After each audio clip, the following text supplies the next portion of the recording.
मूक नंबर 1 करा दिया है। और ये है हमारा पेपर, इसके अंदर जो भी क्वेश्चन है उनको अब करेंगे सॉल्व। और देखिए इन क्वेश्चंस को मैंने इस तरह से निकाल कर एक पीडीएफ बना ली है, हर एक क्वेश्चन को निकाल कर, ताकि आप लोगों को भी समझ में आ सके अच्छे से और मैं भी देख पाऊं। अगर मैं वही क्वेश्चन पेपर के फोटो पर कराता तो क्लियरिटी ना आप देख पाते ना मैं देख पाता। ठीक है, चलते हैं दोस्तों पहले प्रश्न की तरफ, बिना टाइम वेस्ट किए स्टार्ट करते हैं। संधि का सही उदाहरण कौन सा है? अच्छा, संधि का सही उदाहरण कौन सा है? तो आप यहां पर क्या कहोगे? राम। माँ में क्या आएगा? हम माँ का संधि विच्छेद करेंगे तो माँ धन आ, तो यहां पर कौन सा लास्ट में आया? आ आया। और इधर क्या है? आ। तो आ और आ मिलके क्या होता है? आ धन आ मिलके, मतलब एक ही ग्रुप में संधि हो। मैंने आपको संधि चैप्टर कराया है, उसमें पूरा संधि की ट्रिक्स बताई हैं। तो यहाँ पर आ बनेगा, बड़ा आ। ठीक है, तो कौन सी होगी आपको भाई? यहाँ तो दीर्घ दीर्घ स्वर संधि होगी। कौन सी? दीर्घ स्वर संधि। तो ये तो ठीक हो गया संधि का, कौन सा? ऑप्शन नंबर ए ठीक हो जाएगा। अब बात अभी चेक दूसरा भी करेंगे। देव आलय, बा में क्या हो जाएगा? आप कहोगे भैया इसका करेंगे बा धन आ, इसमें भी आ हो गया और ये एक आ गया। आ और आ मिलके ये भी क्या बना रहा है? ये भी बड़ा आ बना रहा है, तो ये भी संधि ठीक हो जाएगी। ये भी कौन सी? दीर्घ स्वर संधि हो जाएगी। कौन सी जाएगी? दीर्घ स्वर संधि। अब बात करते हैं किसकी? हम बात करते हैं ऑप्शन नंबर सी की। इसमें देखते हैं, इसमें क्या हो जाएगा? ला में क्या आएगा? आप कहोगे ला धन आ, और इधर क्या है? पा। ठीक है, पा हो जाएगा। तो यहाँ पर भी संधि ठीक बनती है, क्योंकि जो जलपान है वो एक संयोग और एक सामान्य शब्द है। ठीक है, तो ये भी बिल्कुल ठीक हो जाएगा। कौन सा? ऑप्शन नंबर सी भी बिल्कुल ठीक हो जाएगा। अब हम बात करते हैं तुम्हारे कौन सा ऑप्शन ठीक होगा? आप लगा दो भैया ये सभी बिल्कुल राइट हो जाएंगे। कौन सा? ये सभी। नेक्स्ट चलते हैं, अगला क्वेश्चन देखते हैं। ब्लूम शब्द क्या होता है? ब्लूम शब्द का अर्थ क्या होता है? आप लोग जानते हैं क्या समान अर्थ वाला होता है, विपरीत अर्थ वाला होता है? तो आप कह दोगे हाँ भैया, विपरीत अर्थ वाला जो होता है उसको हम ब्लूम शब्द कहते हैं। क्या कहते हैं? ब्लूम शब्द कहते हैं। अच्छा, हम बात करें कि समान शब्द वाले होते हैं उनको क्या कहते हैं? तो आप कहोगे भैया उनको क्या कहते हैं? आप कहोगे उनको पर्यायवाची कहते हैं। क्या कहते हैं?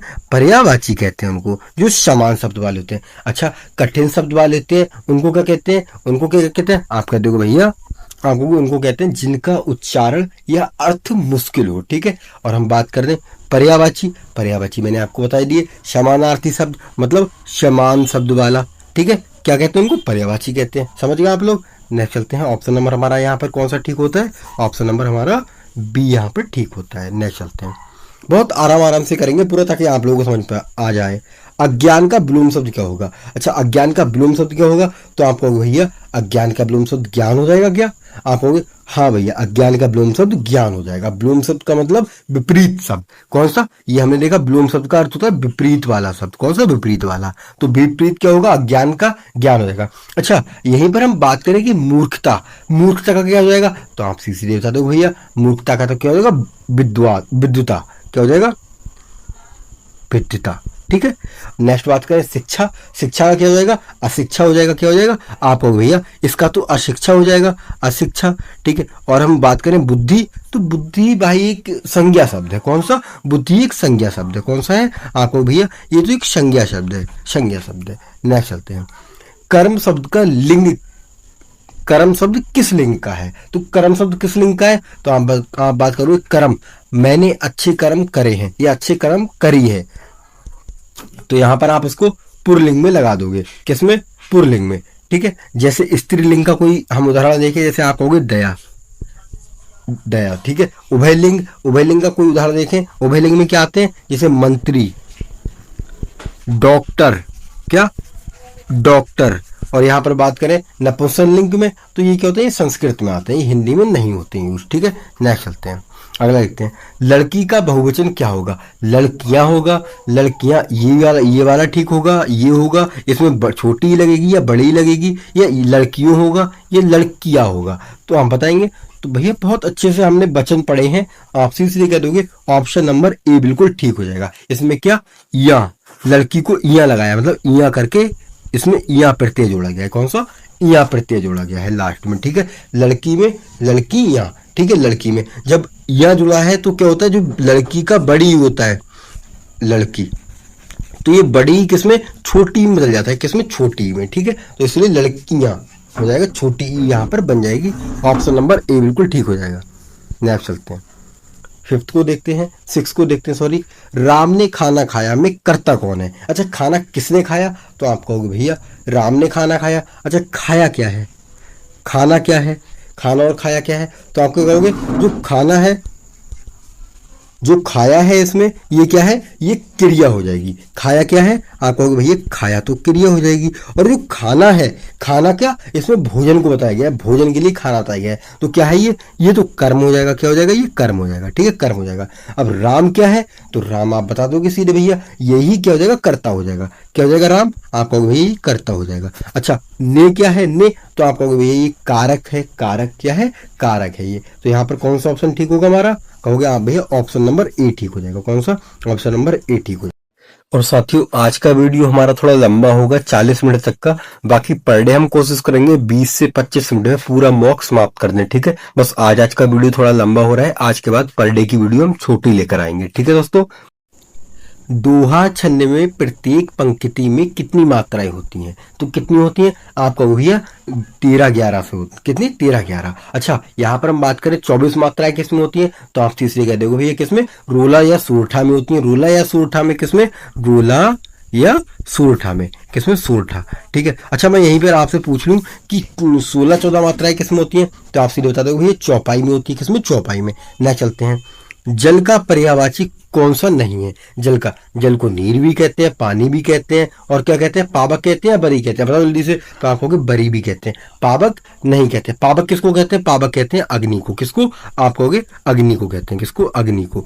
अग्नि को। ठीक है, आग को, आग को कहते हैं। ठीक है, तो यहाँ पर हमारा कौन सा ऑप्शन ठीक हो जाएगा? आपको वही ऑप्शन नंबर हमारा सी ठीक हो जाएगा। कौन सा? सी ठीक हो जाएगा। ठीक है, नेक्स्ट चलते हैं। वह पढ़ रहा है में कौन सा काल है? पढ़ रहा है, अभी पढ़ रहा है क्या, या फिर कब पढ़ रहा है? तो आप कहोगे पढ़ रहा है अभी करंट टाइम में, तो कौन सा? वर्तमान काल हो जाएगा। कौन सा हो जाएगा? वर्तमान काल। अच्छा, भूतकाल की बात करें तो वो कह देगा, कहेगा वह पढ़ रहा था। ठीक है, वह पढ़ रहा था। भविष्य काल की बात करें तो वह पढ़ेगा। क्या? यहाँ पर वो कहता पढ़ेगा। क्या? पढ़ेगा। तो कौन सा हो जाता? तो भविष्य काल हो जाता। और था लगाता तो क्या होता था? तो भूतकाल हो जाता। ठीक है, नेक्स्ट चलते हैं। खुशहाल शब्द किस प्रकार का है? खुशहाल शब्द किस प्रकार का है? संज्ञा है, विशेषण है, क्रिया है, सर्वनाम है? तो आपका कह दोगे भैया ये एक विशेषण है। विशेषण है, जैसे खुशहाल व्यक्ति की स्थिति या गुण बता रहा है। मतलब खुशहाल जो है वो व्यक्ति की स्थिति या गुण बता रहा है। ठीक है, तो खुशहाल विशेषण हो जाएगा। क्या हो जाएगा? विशेषण हो जाएगा। अच्छा, हम संज्ञा की बात करें तो खुशहाल से कैसे बनाएंगे? तो आप कहोगे भैया खुशहाली। खुशहाली अगर हम कह देंगे तो ये खुशहाल सबसे खुशहाली क्या बन जाएगी? आपको भी ये संज्ञा बन जाएगी। संज्ञा बन जाएगी। ठीक है, नेक्स्ट क्रिया आप जानते हैं, काम का होना क्रिया होता है। सर्वनाम क्या होता है? जैसे मैं, तुम, क्या होता है? तुम, वह, आप, ये सब सर्वनाम होते हैं। नेक्स्ट चलते हैं। अच्छा, मैं आपको बताऊं ये हैं किसके? एग्जामपुर के। किसके? एग्जामपुर के।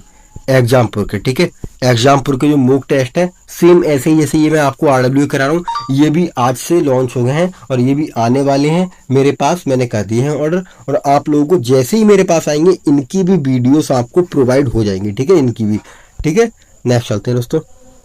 सूरदास किस भक्ति धारा के कवि थे? तो सूरदास किस भक्ति धारा के थे? तो आप कहोगे भैया वो तो सतगुण भक्ति धारा के थे। किसके? सतगुण भक्ति धारा के थे।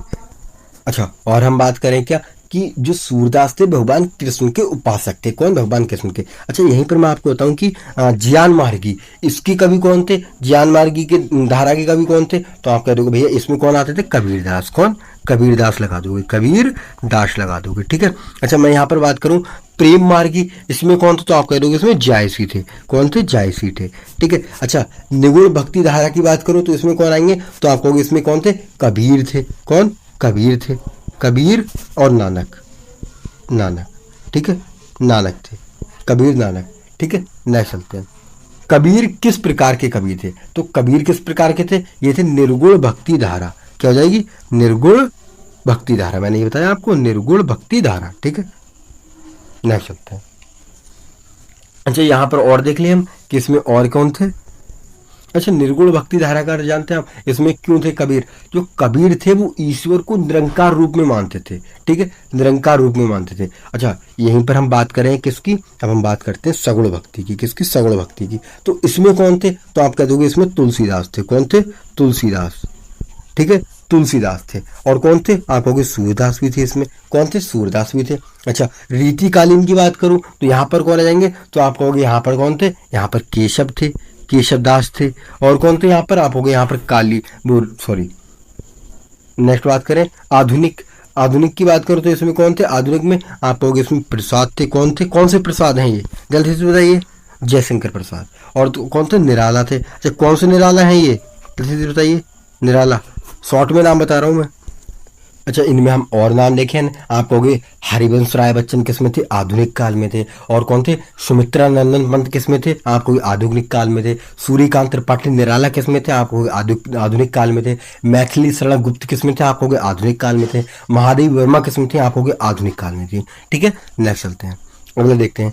भारत भारती की रचयिता कौन है? भारत भारती की रचयिता कौन है? तो आप बता दोगे भैया कौन? मैथिली शरण गुप्त। कौन किसके? भारत भारती के। अच्छा, सुमित्रा नंदन पंत की कोई हम बुक देख लें, कोई रचना देख लें इसकी, जो आपको कहोगे इनकी है चिदम्बरा। चिदम्बरा, ठीक है। अच्छा, यहीं पर निराला की देख लें, कौन सा निराला है ये? सूर्यकांत त्रिपाठी निराला। इनकी कौन सी जाएगी? आप कहोगे अनामिका। अनामिका, ठीक है। हरिवंश राय बच्चन की कोई देख लें तो क्या कहोगे आप? इनकी बहुत पॉपुलर है मधुशाला। कौन सी? मधुशाला, ठीक है। नेक्स्ट चले, ओके, अगला क्वेश्चन देखते हैं। छायावाद के प्रमुख कवि कौन नहीं थे इनमें से? अच्छा, प्रमुख कवि कौन नहीं थे? तो आप कहोगे भैया इनमें तो जयशंकर प्रसाद भी प्रमुख थे, सुमित्रा नंदन भी प्रमुख थे, महादेव वर्मा भी प्रमुख थी, लेकिन कबीरदास यहाँ के नहीं थे प्रमुख। कबीरदास भक्ति काल के कवि थे। किसके? भक्ति काल के कवि थे, ठीक है। नेक्स्ट चलते हैं, यहाँ पर ऑप्शन हमारा सही लगा देते हैं एक बार, 1 मिनट। ऑप्शन नंबर हमारा कबीरदास हो जाएंगे। नेक्स्ट देखते हैं, मधुशाला के लेखक कौन है? तो मधुशाला के लेखक अभी अभी मैंने आपको रचना बताई, कौन किसके हैं? हरिवंश राय बच्चन की। कौन सी है? मधुशाला है, मधुशाला है। अच्छा, रामधारी दिनकर जी की कोई देख ले, हम एक एक देखते हैं जो इंपोर्टेंट एग्जाम में आ सकती, सिर्फ वही देखते हैं। कौन सी है? रश्मि रथी। कौन सी? रश्मि रथी, सिर्फ मैं बोल के बता देता हूँ। अच्छा, निराला जी की कौन सी हो जाएगी? कोई एक प्रमुख से बताता हूँ, कुकरमुत्ता। कौन सी? कुकरमुत्ता। अच्छा, इनकी प्रेमचंद्र जी की कौन सी हो जाएगी? तो आप वो गबन। कौन सी? गबन। एक एक देखते हैं, खाली एक एक बस, और बाकी आगे चलते हैं। निम्नलिखित में से कौन सी हिंदी की प्रमुख बोली है? हिंदी की प्रमुख बोली, हिंदी की प्रमुख बोली कौन सी है? संस्कृत, अंग्रेजी, ब्रजभाषा, मराठी। तो भैया यहाँ पर एक ही सबसे मस्त करके लगा दूंगा आप, ब्रजभाषा है, ब्रजभाषा है, ठीक है। अच्छा, संस्कृत क्या है? संस्कृत आदि जननी है। अच्छा, अंग्रेजी क्या है? आप होगी ये विदेशी भाषा है। कौन सी है? विदेशी भाषा है। और हम मराठी की बात करें तो क्या है? मराठी एक अलग है, महाराष्ट्र की भाषा है। क्या? अवधी बोली का प्रमुख क्षेत्र कौन सा है? तो कौन सा जाएगा? आप कहोगे उत्तर प्रदेश का मध्य भाग, ठीक है। अच्छा, बिहार की हम बात करें तो यहाँ पर कौन सी बोली बोली जाती है? तो आप सीधे सीधे कौन सी बता दोगे? कहोगे भाई यहाँ पर बोली जाती है मैथिली, मैथिली और मगही। कौन सी? और मगही, मगही, ठीक है। अच्छा, राजस्थान की बात करें तो आपको कहोगे मेवाती, मेवाती और कौन सी? और मारवाड़ी, ठीक है। पंजाब की बात करें तो आप सीधे बता दोगे कौन सी? पंजाबी। नेक्स्ट है, ओके। बच्चा का स्त्रीलिंग क्या होगा? तो आप बता दोगे ये बच्चा का बच्ची हो जाएगा। क्या हो जाएगा? बच्चा का बच्ची हो जाएगा। अच्छा, अगर हम इसको बच्चे करेंगे तो क्या हो जाएगा? तो आप कहोगे भैया तो बहुवचन हो जाएगा, बहुवचन हो जाएगा। अच्छा, और बच्चा का बच्चा करेंगे तो बच्चा का बच्चा तो बच्चा बच्चा हो ही गया, ठीक है। उसका क्या कुछ चेंज हुआ? नहीं हुआ। बच्चियां, बच्चियां में क्या होगा? इसमें क्या होगा? बर्तनी व सुड्डियां है, इसमें बर्तनी व सुड्डियां, इस तरह से बच्चियां नहीं लिखा जाएगा, ठीक है। नेक्स्ट चलते हैं। आंख का तारा मुहावरे का अर्थ क्या है? आंख का तारा मुहावरे का अर्थ क्या हो जाएगा? आप कहोगे प्रिय व्यक्ति, आंख तारा रोशनी। तो आप इसी से प्रिय व्यक्ति, ठीक है। ना ये होगा, ना ये होगा, ना ये होगा, आप सीधे कह सकते हो। नाक कटना मुहावरे का अर्थ क्या है? तो आप क्या कहोगे? इसका अर्थ हो जाएगा अपमान होना। क्या? अपमान होना, ठीक है। अपमान होना इसका अर्थ हो जाएगा। अच्छा, चोट लगना क्या है? तो ये लगना एक शारीरिक क्रिया है, ठीक है। बाकी बीमारी की बात करें तो क्या है? बीमार होना है, ये सिंपल है। और बात करें डरना की तो इसके डर के आगे कोई अर्थ ही नहीं बनता, डरना ही हो जाएगा ये बस। नेक्स्ट, रामचंद्र का की रचना किसकी है? रामचंद्र की रचना किसकी है? तो आप क्या बात करोगे इसमें? आप इसमें लगा दोगे भैया केशवदास। किसकी? केशवदास। अच्छा, यहाँ पर हम और बात करें सेनापति, ये कौन है? ये क्या है?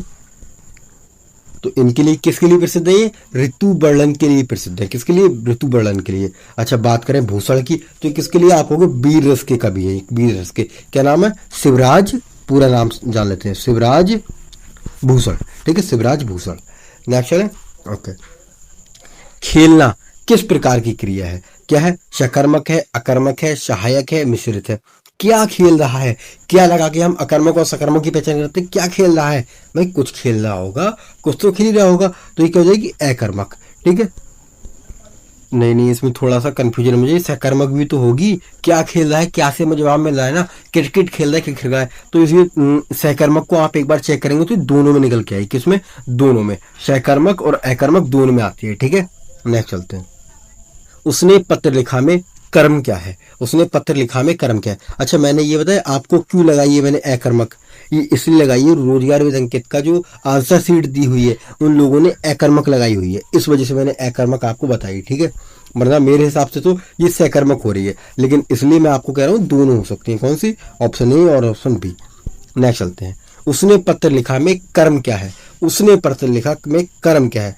पत्र कर्म है, हाँ। लिखना क्या जाएगी आपको? भैया लिखना तो एक क्रिया है, लिखना क्या है? लिखना तो एक क्रिया है। उसने क्या है? उसने तो कर्ता हो जाएगा, बचा क्या? पत्र।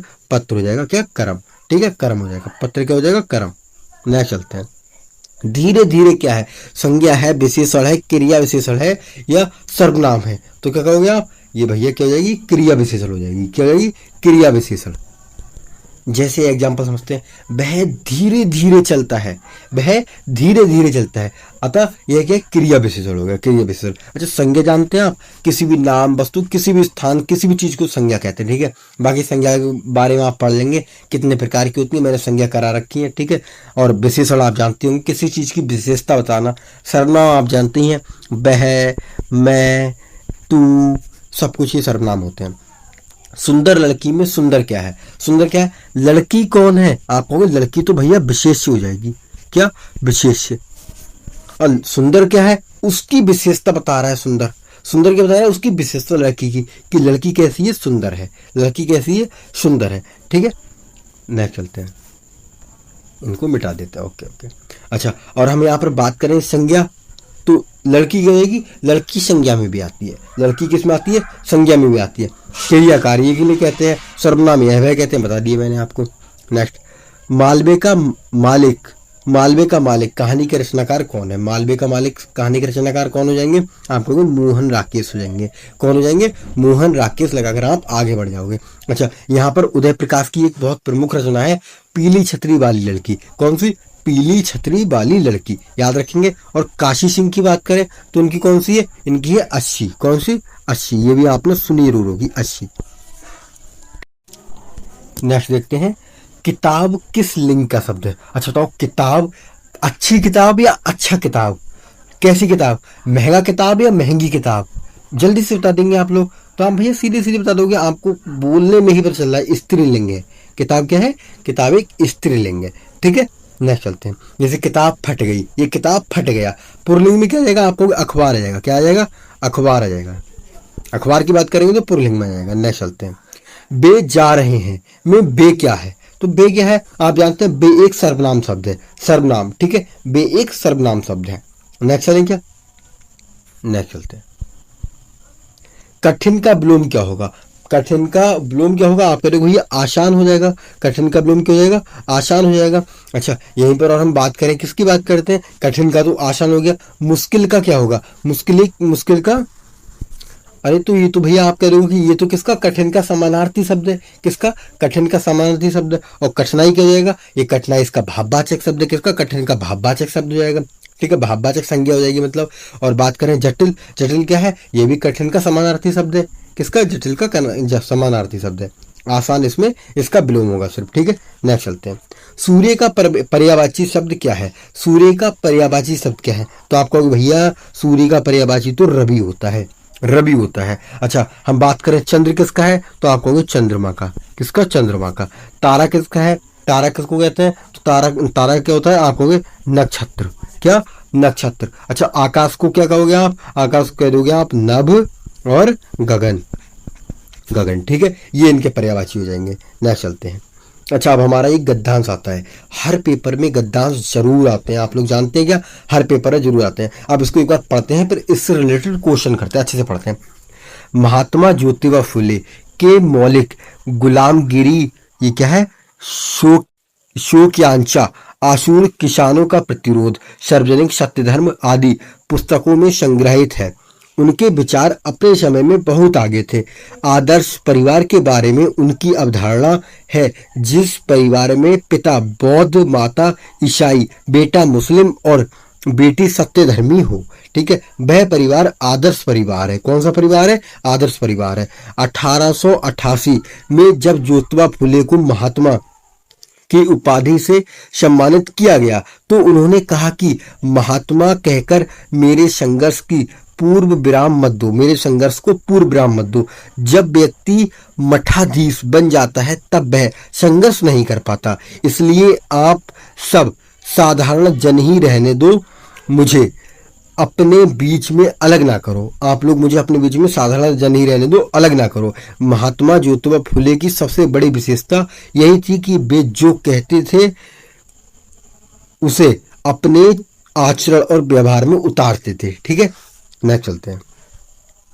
अच्छा, महात्मा ज्योतिबा फुले के अनुसार जिस परिवार में पिता बौद्ध, माता ईसाई, बेटा मुस्लिम और बेटी सत्यधर्मी हो, उस परिवार को किस प्रकार का परिवार की संज्ञा दी जाती है। तो कहाँ पर, ये हम देख रहे हैं पीछे, एक मिनट, क्या कहा था इन्होंने, कहा था जिस परिवार में बेटा मुस्लिम हो, सत्यधर्मी हो, उसको वह आदर्श परिवार, कौन सा, आदर्श परिवार, ठीक है। तो यहाँ पर कौन सा लगा दोगे आप ऑप्शन में, आप कहोगे आदर्श परिवार, ऑप्शन नंबर डी ठीक हो जाएगा। सेम इसी प्रकार से इसमें तो एक पूछा है, यहाँ पर मैं एक क्वेश्चन लाया हूँ, इनने मॉक टेस्ट में एक पूछा है, 4 से 5 क्वेश्चन पूछे जाते हैं रियल पेपर में, ठीक है। ना चलते हैं। महात्मा शब्द में किस संधि का प्रयोग किया गया है, महात्मा में, तो महाधन आत्मा कहोगे, क्या कहोगे आप, महधन आत्मा नहीं होगा, महाधन आत्मा ये कोई शब्द नहीं होता है, आत्मा, महाम ये कोई शब्द नहीं होता है, महामधन ये भी कोई शब्द नहीं होता है, ठीक है। आप कह दोगे ऑप्शन नंबर डी बिल्कुल ठीक हो जाएगा, महाधन आत्मा, ठीक है। बाकी ऊपर वाले संधि के विरुद्ध है, संधि के नियमों के विरुद्ध है। ना चलते हैं। महात्मा फुले को महात्मा की उपाधि से कब सम्मानित किया गया था, ये देखो उसी के हैं सब, अभी उसी का क्वेश्चन चल रहे हैं। कब, आप कहोगे 1888 में की गई थी। कब की गई थी, 1888 में। क्या ये हार्ड है क्या, उनने पहले ही बताओ पूरी थ्योरी दे दी। अब बताओ पूरी थ्योरी दे दी, इसमें से तुमको बस पढ़ना है एक बार और बाकी क्वेश्चंस को लगाना है, ठीक है। 1888 में की गई थी। नेक्स्ट चले क्या, ओके अगला देखते हैं।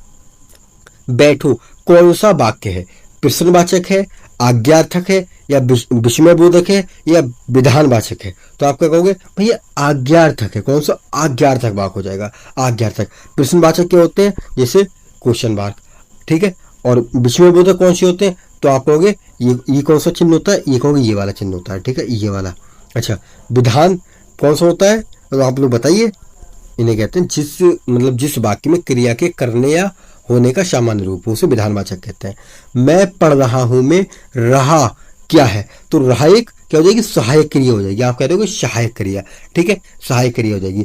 अच्छा, यहां पर हम बात करें मुख्य क्रिया क्या है, तो आप कहोगे मुख्य क्रिया है पढ़ना, पढ़ना मुख्य क्रिया है, ठीक है। नेक्स्ट, बाल चित्रण में कौन सा कवि श्रेष्ठ है, बाल चित्रण में कौन से कवि श्रेष्ठ है, तो कौन से कह दोगे आप लगा दो भैया सूरदास, सूरदास श्रेष्ठ है। कौन है, सूरदास। अच्छा, मीरा किस चीज के लिए, आप कहोगे ये कृष्ण की भक्ति के लिए और प्रेम के लिए। तुलसीदास किसके लिए, आप कहोगे राम भक्ति के लिए। कबीर किसके लिए, आप कहोगे समाज सुधारों के लिए। किसके लिए, समाज सुधार, ठीक है। और तुलसीदास किसके लिए जाएंगे, तो आप कहोगे राम भक्ति के लिए। किसके लिए, राम भक्ति के लिए। अच्छा, मीरा किसके लिए जाएंगी, तो आप कहोगे कृष्ण भक्ति के लिए। किसके लिए, कृष्ण प्रेम के लिए या कृष्ण भक्ति के लिए। नेक्स्ट चलते हैं। मैं जाऊंगा में कौन सा काल है, जाऊंगा, जाऊंगा, अरे भैया एकदम से बता दोगे आप लोग, भविष्य काल है, कल को जाऊंगा मैं, कब जाऊंगा, कल को जाऊंगा, ठीक है। नेक्स्ट, इसमें इसकी पहचान क्या होती है, गा, गी, गे जिसमें आए तो भविष्य काल होंगे। कौन से होंगे, भविष्य का बोध कराएंगे। अच्छा, वर्तमान की बात करें हम तो जाता हूं, क्या होता, जाता हूं होता, तो क्या होता, वर्तमान होता। अच्छा, भूत हो जाता तो भूत को क्या कहते, वह गया था, ठीक है, गया था में भूत हो जाता। Next, okay. भारतीय संविधान के संदर्भ में निम्नलिखित में से कौन सा सम्मेलन सही है? अच्छा बताओ, भाग 3 में क्या है? भाग 3 में क्या है? राज्य के नीति निर्देशक सिद्धांत है क्या? नहीं, आपको कह रहे भैया ये उसमें कहा, ये तो भाग 4 में है। किसमें? तो 4 में है। अच्छा, मौलिक कर्तव्य है क्या? आपको नहीं यार, मौलिक कर्तव्य उसमें क्या है भाई मेरे? मौलिक कर्तव्य किसमें है? आप कह दोगे ये तो 4A में है। किसमें है? 4A में। अच्छा, नागरिकता किसमें है? आप कहोगे ये तो भाग 2 में है। किसमें? भाग 2 में। और आर्टिकल कौन सा है? 5 से 11 तक। ठीक है, अब बात करें बचा कौन सा? मौलिक अधिकार आर्टिकल भाग 3 में है। और कौन से आर्टिकल तक है? 12 से लेके 35 तक। ठीक है। इनमें से किस राज्य को अनुच्छेद 371A के तहत विशेष दर्जा प्रदान किया गया था? तो आपका कह दोगे भैया ये नागालैंड को 371 के तहत किया गया था। अच्छा, गोवा को कब विशेष प्रदान किया गया था? किस आर्टिकल के तहत? आपको 371I। कौन सा? 371I के तहत। ठीक है। जम्मू कश्मीर को किस आर्टिकल के तहत? आप कहोगे 370 के तहत। कौन सा? 370 आर्टिकल के तहत। अब ये निष्प्रभावी है पर। ठीक है, ना चलते हैं। विजयनगर साम्राज्य किस नदी के किनारे स्थित था? तो किससे के? तुंगभद्रा। अच्छा, गंगा नदी के किनारे क्या था? आपको उत्तर भारत। क्या था? उत्तर भारत। कृष्ण नदी क्या है? आपको तुंगभद्रा नदी की सहायक नदी। ठीक है, ना चलते हैं। इनमें से किसे मुगल सम्राट शाहजहां ने सुल्तान बुलंद का इकबाल की पदवी कहा था? किसे कहा? किसे दी थी पदवी? किसे दी थी इकबाल की पदवी? किसे दी थी? आप कहोगे दारा शिकोह को दी थी। किसे? दारा शिकोह को। नेक्स्ट चलते हैं। निम्नलिखित में से किसने कहा था कि स्वराज हमारा जन्मसिद्ध अधिकार? आप कहोगे ये किसने कहा था? जल्दी से किसका नारा था? आप कहोगे बाल गंगाधर तिलक का था। इन्होंने कब दिया था? आप कहोगे 1916 में दिया था। कब दिया था? होम रूल लीग के तहत दिया था। ठीक है। और बात करें मोहनदास करमचंद गांधी का कौन सा नारा था? आप कहोगे इनका था करो या मरो। कौन सा? करो या मरो। ठीक है, नेक्स्ट चलते हैं। नागरिक पंजीकरण प्रणाली CRS के अंतर्गत कितने दिनों के भीतर जन्म तथा मृत्यु की घटना को भारत में पंजीकृत कराना कानूनी रूप से अनिवार्य होता है? तो जल्दी से कितने दिनों के भीतर? तो आप कह दो भैया ये 21 दिनों के भीतर। कब? 21 दिनों के भीतर। ठीक है, नेक्स्ट चलते हैं। पीली क्रांति भारत में निम्नलिखित में से किससे संबंधित है? सब जानते हैं भैया, तिलहन से संबंधित है। किससे होगी? तिलहन से संबंधित है। किससे? तिलहन से। अच्छा, हम बात करें मछली से कौन से संबंधित है? तो आप कहोगे नीली क्रांति। कैसी? नीली क्रांति। अच्छा, दुग्ध उत्पादन से कौन सी? आप कहोगे भैया श्वेत क्रांति। कौन सी? श्वेत क्रांति हो जाएगी। कृषि उत्पादन से कौन सी जाएगी? आप कहोगे हरित क्रांति हो जाएगी। कौन सी? हरित क्रांति हो जाएगी। अच्छा, आप मुझे बताएंगे कमेंट सेक्शन में पीली क्रांति के जनक भारत में किसे कहा जाता है? ठीक है, किसे कहा जाता है? कल की क्लास में हमने किया था, ये पढ़ाया था मैंने आपको। अगर आपने मॉक टेस्ट नंबर 1 देखा होगा तो आप जरूर बता दोगे। ठीक है, नेक्स्ट चले। प्रसिद्ध ज्वालामुखी पर्वत काराकाटुआ निम्नलिखित में से किस देश में स्थित है? काराकाटुआ किस देश में स्थित है? तो क्या हो गया? आप कह दोगे ये किस में हो जाएगा? ये होगा इंडोनेशिया में। कौन से में? इंडोनेशिया में। ठीक है, नेक्स्ट चलते हैं। उत्तर प्रदेश की मुख्यमंत्री युवा स्वरोजगार योजना के तहत उद्योग क्षेत्र के लिए कितनी अधिकतम ऋण राशि प्रदान की जाती है? कितनी की जाती है? तो आप क्या कह दोगे इसमें? बता दोगे भैया कितनी? 25 लाख की जाती है अधिकतम। ठीक है, 25 लाख।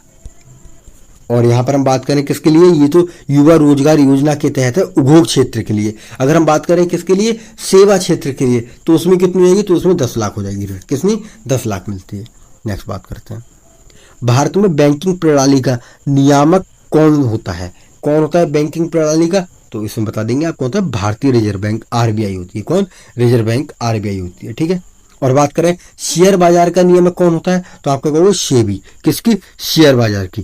ठीक है, शेयर बाजार की, शेयर मार्केट की। ठीक है, नेक्स्ट। और बात करें किसकी हम करते हैं? नीति आयोग किसके लिए होता है? नीति आयोग कहोगे तो ये कहते हैं भारत का थिंक टैंक कहते हैं इसे। किसका? भारत का थिंक टैंक। नेक्स्ट चलते हैं। उत्तर प्रदेश के किस शहर को सिराज ए हिंद कहा जाता है? किस शहर को कहते हैं? आप लोग जौनपुर को सिराज ए हिंद के नाम से जानते हैं। किसके? सिराज ए हिंद के। इसकी स्थापना जो थी किसने की थी? फिरोज शाह तुगलक ने की थी। किसने? फिरोज शाह तुगलक ने किसकी स्थापना की थी? जौनपुर की थी। अच्छा, लखनऊ को क्या कहते हैं? सब जानते होंगे। कहोगे भैया नवाबों का शहर। नवाबों का शहर। ठीक है, नेक्स्ट। बैंकिंग शब्दावली में SLR का पूर्ण रूप क्या होगा? आप क्या कहोगे? इसको कौन सा? स्टैंडर्ड लीडिंग रेट हो जाएगा। आप कहोगे नहीं भैया स्टेटूटरी लिक्विडिटी रेशियो हो जाएगा। कौन सा? Option number B. नेक्स्ट, वर्ष 1969 में भारत में कितने निजी बैंकों का राष्ट्रीयकरण किया गया था? कितनों का किया गया था? आपको 14 बैंकों का। कितने बैंकों का? 14 बैंकों का किया गया था। अच्छा, इसको थोड़ा सा मैं एग्जाम्पल बताऊं। कब? 19, आपको 19 कब? 19 जुलाई की बात करते हैं। 1969 में क्या हुआ था? इस टाइम जो थी, उस टाइम प्रधानमंत्री कौन थी? आपको इंदिरा गांधी थी। इस टाइम तत्कालीन प्रधानमंत्री इंदिरा गांधी ने 14 बड़े निजी बैंकों का राष्ट्रीयकरण किया था। किसका? 14 बड़े निजी बैंकों का राष्ट्रीयकरण किया था। कब? 19 जुलाई 1969 को। ठीक है, नेक्स्ट चले। ओके, कोशिका का ऊर्जा ग्रह पावर हाउस किसे कहते हैं? तो किसे कहते हैं आप बता दोगे भैया? किसको? माइक्रोकॉन्ड्रिया को कहते हैं। किसको कहते हैं? माइक्रोकॉन्ड्रिया को कहते हैं। अच्छा, राइबोसोम को क्या कहते हैं? आप कहोगे प्रोटीन की फैक्ट्री। क्या? प्रोटीन की फैक्ट्री। की फैक्ट्री किसको कहते हैं? राइबोसोम को। याद रहेगा आपको। लाइसिस को क्या कहते हैं? आत्मघात थैली। आत्मघाती थैली किसको कहते हैं? आत्मघाती थैली। ठीक है, आत्मघाती थैली हो जाएगी। कौन से? लाइसोसोम। नेक्स्ट चलते हैं। वायुमंडलीय दाब मापने के लिए किस यंत्र का उपयोग किया जाता है? तो किसका किया जाता है? आप कहोगे इसमें हम करते हैं बैरोमीटर का। किसका? बैरोमीटर का। अच्छा, हम बात करें किसके? हाइग्रोमीटर का किसके लिए करते हैं? तो आप कहोगे आर्द्रता। आर्द्रता, ठीक है, आर्द्रता मापने के लिए। ठीक है, और बात करें किसकी? लैक्टोमीटर का किसके लिए करते हैं? आप कहोगे दूध की शुद्धता। किसकी? दूध की शुद्धता। ठीक है, दूध की शुद्धता। अच्छा, एनीमोमीटर की किसके लिए करते हैं? आप होगा हवा का दाब। क्या? हवा का दाब मापने के लिए। हवा का दाब, सॉरी, हवा की गति मापने के लिए होता है। दाब लिखेंगे, हवा की गति मापने के लिए होता है। हवा की गति। नेक्स्ट चलते हैं। उत्तर प्रदेश राज्य का एकमात्र शास्त्रीय नृत्य कौन सा है? एकदम से बता दोगे आंखें मीच के भैया। उत्तर प्रदेश वाले कभी नहीं थकते हैं, कभी नहीं थकते। इससे लोग उनसे बहुत खौफ खाते हैं। क्या? कथक। कभी नहीं थकने वाले, कथक होते हैं। ठीक है, अच्छा, बात करें भरतनाट्यम कहाँ का है? आप कहोगे तमिलनाडु का। ठीक है, तमिलनाडु का हो जाएगा। और हम बात करें कुचिपुड़ी। कच्ची पूड़ी कौन खा सकता है? हमारे नवीन सर की ट्रिक है ये। कच्ची पूड़ी कौन खा सकता है भाई? कच्ची पूड़ी अंधा ही खा सकता है। तो कौन सी हो जाएगी? आंध्र प्रदेश। ठीक है, उड़ीसा का कौन सा हो जाएगा? उड़ीसा का उड़ीसी किसका होगा? तो अरे नाम ही वही हो भैया, उड़ीसा हो जाएगा। क्या? उड़ीसी आप एकदम से पहचान लोगे। अंतरराष्ट्रीय स्तर की भाला फेंक एंथली अन्नू रानी उत्तर प्रदेश के किस जिले से संबंधित है? तो ये किससे हो जाएंगी? आप बात करोगे भैया ये किससे हो जाएंगी? गाजियाबाद से? नहीं, ये मेरठ से हो जाएंगी। कहाँ से हो जाएंगी? मेरठ से हो जाएंगी। ठीक है, उत्तर प्रदेश के मेरठ से हो जाएंगी। नेक्स्ट बात करते हैं, कंप्यूटर में डेटा प्रोसेस करने का कार्य मुख्य रूप से कौन करता है? डेटा प्रोसेस करने का कार्य सिंपल है भैया, सीपीयू करता है। कौन करता है? सीपीयू करता है। अच्छा, मॉनिटर क्या करता है? आप कहोगे आउटपुट और इनपुट करता है। आउटपुट और इनपुट। अच्छा, कीबोर्ड क्या करता है? कीबोर्ड क्या है? आप कहोगे भैया इनपुट डिवाइस है। कौन सी डिवाइस है? इनपुट डिवाइस है कीबोर्ड। ठीक है, इंटरनेट पर किसी वैध संस्था जैसे बैंक का रूप धारण करके लोगों से उनकी संवेदनशील जानकारी चुराने की प्रक्रिया को क्या कहा जाता है? हैकिंग कहते हैं, फिशिंग कहते हैं, साइबर बुलिंग कहते हैं, या स्पैमिंग कहते हैं। हर कोई इसमें हैकिंग लगा देगा, ठीक है, या स्पैमिंग लगा देगा। अब बताओ आप सही आंसर क्या होगा? फिर आप क्या कहोगे? भैया इसका सही आंसर फिशिंग होगा। क्या होगा? फिशिंग कोई मछली पकड़ना नहीं होता है। ठीक है, मतलब यहां पर मछली पकड़ना नहीं होता है।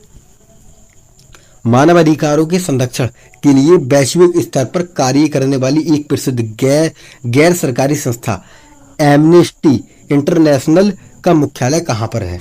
तो इसका मुख्यालय कहाँ पर हो जाएगा? आप बता दोगे भैया, सीधे कह दोगे इसका लंदन यूके में। London UK. ठीक है, नेक्स्ट चलें क्या? अच्छा, यहाँ पर और देख लें हम, जेनेवा स्विट्जरलैंड में किसका है? मैंने कल बताया था, WHO। ठीक है, वर्ल्ड हेल्थ ऑर्गेनाइजेशन। ठीक है, और पेरिस फ्रांस में किसका है? पेरिस फ्रांस में बताएंगे आप लोग जल्दी से। चलो पेरिस फ्रांस को छोड़ते हैं, किसको? न्यूयॉर्क को देखते हैं। मुझे भी याद नहीं आ रहा पेरिस फ्रांस का। न्यूयॉर्क अमेरिका में किसका है? तो आप कहोगे संयुक्त राष्ट्र, मतलब UN का है। किसका? UN का। ठीक है, नेक्स्ट बात करते हैं, वैश्विक स्तर पर मनी लॉन्ड्रिंग और आतंकवादी वित्त पोषण को रोकने के लिए किस संस्था की स्थापना की गई है। किसकी की गई है? आपको भैया ये की गई है FATF। कौन सी? FATF। क्या है इसका full form? Financial action task force.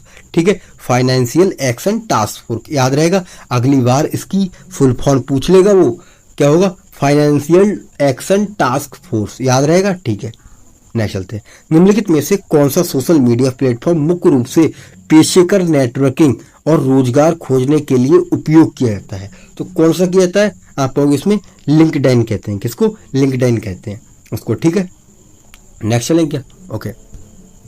Bharat का सबसे पुराना और सबसे बड़ा उद्देश्यशील संग्रहालय, भारतीय संग्रहालय, किस शहर में स्थित है? तो किस में हो जाएगा? जल्दी से, तो क्या नई दिल्ली में होगा? नहीं भैया, नई दिल्ली में नहीं होगा, ये कोलकाता में होगा। कहां पर होगा? कोलकाता में। अच्छा, इसकी स्थापना कब हुई थी? आप बता दोगे? 1814। 1814 याद रख लो बस, स्थापना हुई थी इसकी। नेक्स्ट चलते हैं। भारत का सबसे पुराना संग्रहालय। भारत के पड़ोसी देश बांग्लादेश की आधिकारिक मुद्रा क्या है? जल्दी से बता देंगे भैया, कल ही करी है हमने। अगर कल आपने मॉक टेस्ट बंद नहीं किया तो जल्दी से कर लो, उसमें हमने इनमें से बहुत सारी चीजें करी हैं। कौन सी हो जाएगी? आप बता दोगे टका हो जाएगी। कौन सी? टका हो जाएगी। अच्छा, रुपया कहाँ का है? तो आप बता दोगे रुपया कहाँ का है? भारत का, नेपाल का, पाकिस्तान का। इंडिया, पाकिस्तान, नेपाल, यहाँ की मुद्रा क्या है? रुपया। रूबेल कहाँ की है? आप कह दोगे रूस की है। कहाँ की? रूस की हो जाएगी। कहाँ की हो जाएगी? रूस की हो जाएगी। ठीक है, क्रियात कहाँ की है? आप कह दोगे म्यांमार की हो जाएगी। किसकी? म्यांमार की हो जाएगी। ठीक है, नेक्स्ट चलेंगे। ओके, रूस। नेक्स्ट चलते हैं। नील नदी के किनारे बसे एक प्रसिद्ध शहर मिस्र की राजधानी क्या है? तो मिस्र की राजधानी क्या जाएगी? आपको काहिरा मिस्र की राजधानी है। किसकी? मिस्र की। अच्छा, रबात कहाँ की राजधानी है? तो आप कहोगे मोरक्को। क्या? Morocco, Morocco. ओके, और नैरोबी कहाँ की है? तो आप कहोगे केन्या। ठीक है, और बात करें अंकारा, ये कहाँ की है? तो आप कहोगे तुर्की। तुर्की की क्या हो जाएगी? अंकारा। नेक्स्ट चलते हैं।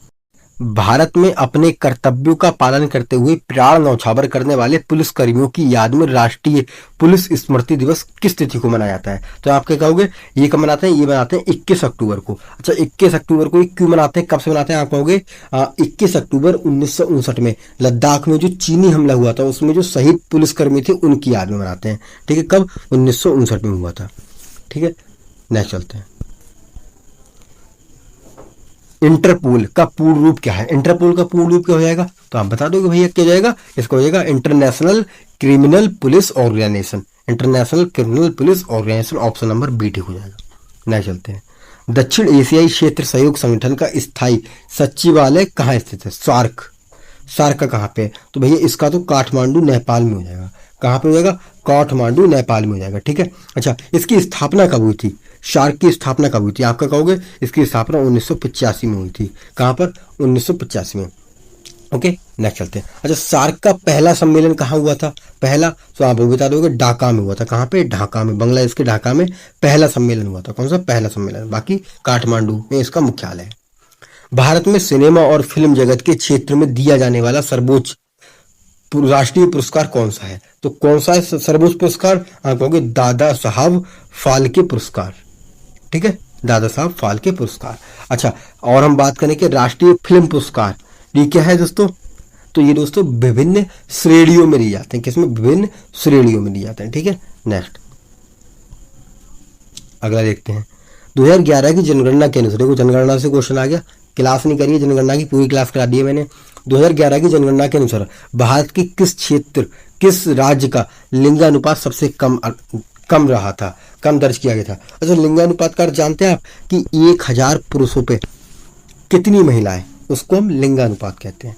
तो कौन से का रहा था? आप कह दोगे हरियाणा का। हरियाणा का सबसे कम रहा था। ठीक है, और अच्छा कितना रहा था? तो आप कहोगे भैया कितना रहा था? 1024 मिनट। नहीं, इसका तो बहुत कम रहा था, ज्यादा रहा था 1024। किसका? सर्वाधिक लिंगानुपात केरल का रहा था। केरल का कितना रहा था? 1000 पुरुषों पे 1024 महिलाएं। ठीक है, नेक्स्ट चलते हैं।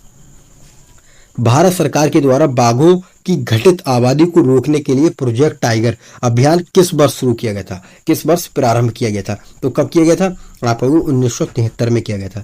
1973 में। और किस पार्क से किया गया था? तो ये जिम कॉर्बेट नेशनल पार्क, जो कहाँ पे? उत्तराखंड में। कहाँ पे? उत्तराखंड में। ठीक है, अच्छा, और हम बात करें कि 1972 में क्या हुआ था, तो 1972 में वन्यजीव संरक्षण अभियान आया था। कौन सा? वन्यजीव संरक्षण अभियान, ठीक है, सॉरी अभियान नहीं, वन्यजीव संरक्षण अधिनियम। बास्केटबॉल के खेल में प्रत्येक टीम में एक समय में कोर्ट पर खेले जाने वाले खिलाड़ियों की संख्या कितनी होती है? तो कितनी होती है आप बता दोगे? ये 5 होती है। कितनी? 5 होती है। अच्छा, 6 किस्म होती है आपको वॉलीबॉल में होती है, 7 किस्म होती है आपको कबड्डी में और वाटर पोलो में होती है, वाटर पोलो में, ठीक है। नेक्स्ट चलते हैं। उत्तर प्रदेश पुलिस बल का सर्वोच्च अधिकारी कौन होता है? सर्वोच्च अधिकारी इसका कौन होता है? तो आप कहोगे भैया इसको कौन? डीजीपी होता है। कौन? डीजीपी इसका सर्वोच्च अधिकारी होता है, ठीक है। नेक्स्ट चलते हैं। और बाकी आईजी और एडीजी जो है इसके डीजीपी के नीचे के पद है। उत्तर प्रदेश पुलिस का नवनिर्मित मुख्यालय जिसे सिग्नेचर बिल्डिंग भी कहा जाता है किस शहर में स्थित है? आपको भैया लखनऊ में हो जाएगा। कहां पर हो जाएगा? लखनऊ में। लखनऊ में कहां पर? आपको गोमती नगर विस्तार में स्थित है, ठीक है। नेक्स्ट चलेंगे। ओके। प्रसिद्ध उपन्यास आ सूटेबल बॉय, मतलब ए सूटेबल बॉय है इसका। ए सूटेबल बॉय के लेखक कौन है? तो इसके लेखक कौन हो जाएंगे? आपको भी इसके लेखक विक्रम सेठ हैं। कौन है? विक्रम सेठ। अच्छा, बात करें सलमान रसूदी किसके हैं? तो आप कहोगे मिडनाइट चिल्ड्रंस के हैं, मिडनाइट चिल्ड्रन, ठीक है। अच्छा, और बात करें किसकी? और हम बात करते हैं किसकी? ये बीएस नायपॉल, इनकी कौन सी हो जाएगी? तो इनका है ए हाउस फॉर मिस्टर विश्वास, ठीक है। नेक्स्ट चलते हैं। COP 30 कॉप 30 संयुक्त राष्ट्र जलवायु परिवर्तन सम्मेलन का आयोजन नवंबर 2025 में किस शहर में किया गया था? तो किस शहर में किया गया था? तो आप बता दोगे भैया ये कहाँ? बेमेल ब्राजील में किया गया था। किस शहर में? बेमेल ब्राजील में, ठीक है। नेक्स्ट चलेंगे। ओके, अगला चलते हैं। लेकिन एक चीज और देख लेते हैं। बाकू में कब कौन सा हुआ था? आप कहोगे कॉप 29 का हुआ था बाकू में। अच्छा, कॉप 28 का कहाँ हुआ था? तो आप कहोगे दुबई में कॉप 28 का हुआ था। कौन सा? कॉप 28 का हुआ था, ठीक है। नेक्स्ट चलते हैं। भारत में 77वें गणतंत्र दिवस के अवसर पर मुख्य अतिथि के रूप में किन्हीं आमंत्रित किया गया था? तो किन्हें किया गया था आमंत्रित? तो आप क्या कह दोगे भैया ये किया गया था Ursula von der Leyen and Antonio Costa को, ठीक है, इनको किया गया था। नेक्स्ट चले। ओके, अगला देखते हैं क्वेश्चन। वर्ष 2026 में पद्म पुरस्कारों के तहत उत्तर प्रदेश की किस हस्ती को पद्म विभूषण से सम्मानित किया गया था? इनमें से कौन से ऐसे हैं जिनको पद्म विभूषण से सम्मानित किया गया था? तो किसको किया गया था इनमें से?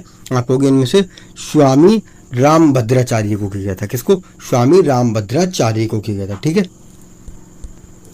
अच्छा, और मुलायम सिंह यादव जी की बात करें, कल्याण सिंह की बात करें, तो इनको क्या है? इनको पुराने वर्षों में, पहले पूर्व वर्षों में जो है इनको मरणोपरांत से सम्मानित कर दिया गया है पहले, ठीक है।